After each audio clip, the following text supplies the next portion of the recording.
Alright guys, welcome to the channel. So today I'm going to be talking about two trades I bought and I sent to my Signal channel, trades that I took on Monday this week, and I just want to share it and share the breakdown of the trade, why I took the trade and the ideology behind the trade.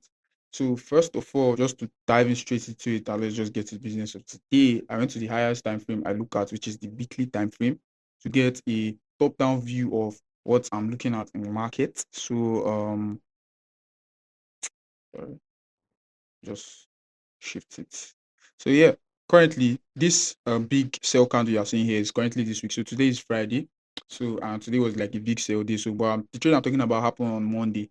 So put in mind that this candle hadn't played out like this. So price was somewhere around here, hasn't dropped like this. And judging by the large move that caused a significant reconstruction on the high time frame, the weekly time frame, price was coming from a premium level and was selling in a pretty much good discount level. So we're expecting buyers, but we're also expecting that price could still sell and break structure downwards and continue that trend is continue on the high time frame. So on the high time frame, my ideology was price is in the discount level, and that was just it. I was not expecting it to buy, expecting it to sell. I was just giving the mindset that I'm just going to react to whatever I see price do. So moving on to that, I move to the daily time frame, get good look at it. Still consolidative kind of price action. There's no significant break to the downside except what's happening on Friday now. It was just weeks ups and down movements. And go to the 4 hours time frame to observe the trend on that time frame. Then you can see that it's kind of giving like a short downtrend movement. So we're getting like, oh, price maybe is trending downwards and all of that fancy stuff. And then we move to the 1 hour time frame to give another proper view where I was not kind of like looking at price. And something I always say is that time frames is not associated to price. Time frames are just a way to view price actions at different levels. So you don't associate it and say, oh, the 5 minute time frame or this 4 minute time frame or 1 hour time frame or 2 hour time frame. Associate it like they are different things. Price is still the same thing happening. Buy, sell, whatever. Time frame is just a way to see price at different levels, but it's still the same thing that's happening. It's still the same buyers, still the same place. Time frame just give you an opportunity to see price at different levels and act on price at different levels. So you can have a down trade and you can probably say, oh, I want to sell, I want to buy. You can choose to counter trend trade or to trend trade or whatever. So how I do it is that I look at a lot of highs and lows and try to observe the markets from those different point of view. You know how we do it. And so looking at previous Friday's high and low, we see price taking those we see price taking those low. But this was kind of after the Monday had played out. So all this hadn't happened yet. Price was still in this consolidative level. And remember, on the high time frame, price was also still in the consolidative level. So the idea was we don't know where price is going. And we are not predicting that price is going to buy or price is going to sell. Because the moment you do that, you fucked yourself up. Because this whole market is based on what we call auction market theory, which states that in that movie, Wolf of Wall Street, where the guy kept telling the other guy that it's all fugazi. Nobody knows where the market is going. Nobody knows where this market is going because even the market does not know where it's going. It's an auction. Think of it as an auction. Somebody wants to buy a car. Say, oh, how much do you want to buy this car? This car is going for 500,000. Do I hear 600,000? Do I hear 700,000? In that auction, nobody knows the final price at which that car will be sold at. But different perspective, different values, different people who think this might be cheap, different people who think this might be expensive, relating to premium and discount levels. And that's how the same way price is delivered over here. And so when you have that understanding, you don't predict that the car is going to be sold at 500,000 or 650,000, 750,000.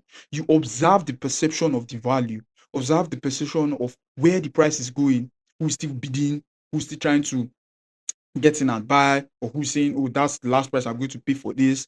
And when you now observe that, that now helps you to make calculated suggestion, properly data-driven analytical suggestion on what that value or what that goods is going to be sold at what the determined price of that thing is going to be sold at. And so when you do it that way, it just makes sense. So going into it, so we had that consideration at that level there, and so this was where the whole trade thing now started happening. So when we go to time frame like the 15-minute time frame, so yeah, we go in there and on okay, so yeah, on 15-minute time frame. So you see, so the idea behind the whole thing I've explained is like me looking at price from high time frame. So now me looking at when I want to trade, day trade for that particular session of that day. My ideology is that I want to be getting at the beginning of the session, but not entirely at the beginning of the session. 1 hour, 30 minutes, 2 hours into the session.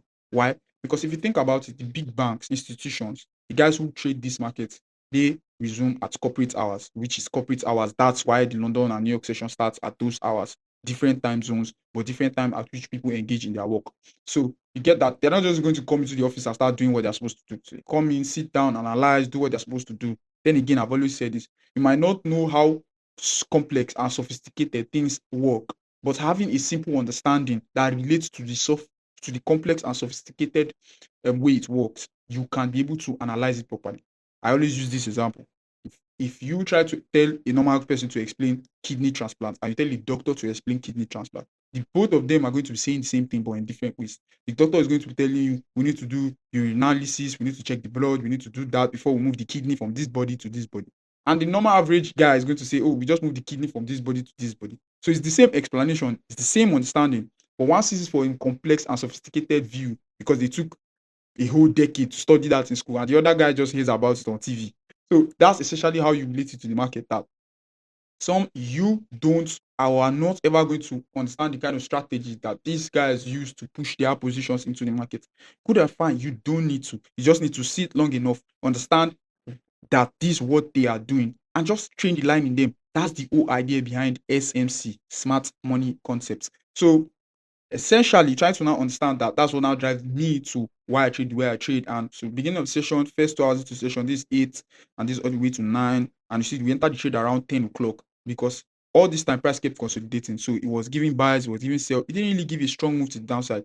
Then if you're observing like candle formations and all of that stuff, and one thing you learn in candle formations is not just trying to learn the terminologies associated to different candles. We'll call this a pin bar or butterfly or a dragon or a potato. No, it's not about that. It's about understanding the idea behind why that terminology was so associated with that specific candle.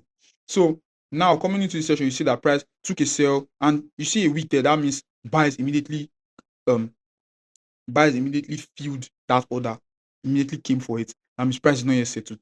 Nobody's giving the strong direction. But then again, you see that price, boom, it pushes down to the downside. And this what might be what they call engulfing candle, where you see strong price action, you see price move in that direction, and that's kind of like the beginning of the session. So that was my indication that this market is probably going to sell. Then again, probably it's probability. That's the essence of risk management. That's the reason why I am not going to risk my whole account on this one trade, because I know I could still be wrong.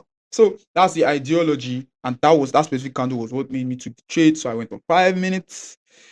Let me just go here and click that.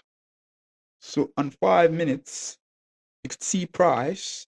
So you can see price trade down. You see that little candle tapped in that level and kept selling down. So somewhere around here, I called it in the signal channel, right? To them to sell CMP, sell at current market price. And this was when the trade played out, by the way. But let me show you. So this was when it tapped in and it sold. And now for the New York position was kind of like I saw price selling, and this kind of should I call it schematics or setup, is something I've been noticing in my journals, and I just decided to take the trade. And then again, it just went to TP. So the first trade was 10 pip stop and 30 pip take profit. And the second trade was 10 pip stop, 20 pip take profit. So both of them were leading up to 5 hour. And this was when I dropped the trade in the signal channel. This is where I told them to set the ISL and TP and all that stuff. And this was when the trade hit TP1, hit TP2 on LD trade, which is London trade, TP hit on NY trade, which is New York trade. And that's all about that. And that's how we traded on Monday. So the whole idea of this video, or what I'm trying to explain to you, is that don't try to predict the market, because even the market does not know where it's going to go. The only reason why you can predict something is because you understand it enough to say, oh, this is what it's going to do. And prediction is kind of an illusion. You can't give detailed and accurate prediction. All you can do is observe how it moves and follow that reaction to do or make reasonable, analytical, data guided, and data driven suggestion to what price wants to do in line with risk management. That's the only way. That's the only way you're going to make money from trade. That's the only way. Any other way might make you money, but it's not sustainable long term. And that's why a lot of people come in and lose money. And if you love to see videos like this, trade breakdowns like this, me talking like this, me explaining and teaching you everything and showing you essentially how I trade and how I share this trade in my inner circle, you can just click the link in the description or click the link in the bio. You see a page like this, you see WhatsApp icon, you can click on that and you get directly to me, chat to me, ask me questions, say whatever you want to say. You're welcome. Or you can just click on the Telegram icon there, join our Telegram group, check the results from our signal channel over the past month, check the results from our students and how they have been doing in the trades and essentially how they have been faring in the markets and all of that stuff. And you can also reach me from there, and that's all about that. So, and before we go, please, I'm begging you, man, if you love videos like this, like and subscribe. Jesus Christ, so we can reach more people, so we can spread this good news on how to trade the markets. You understand? So we can, I don't know why I'm talking like that, but that's how I behave. So we can reach more people and we can share this trades idea and share my trade breakdown and share essentially how I interact with the market with me, my students, and so you guys can follow along and maybe you can learn one or two things. So like and subscribe. Do it now. Do it now. I'm looking at you. Do it. Do it. Do it now. Thank you. So so yeah, that'll be all for now. See you on the next one and make sure don't forget stay active.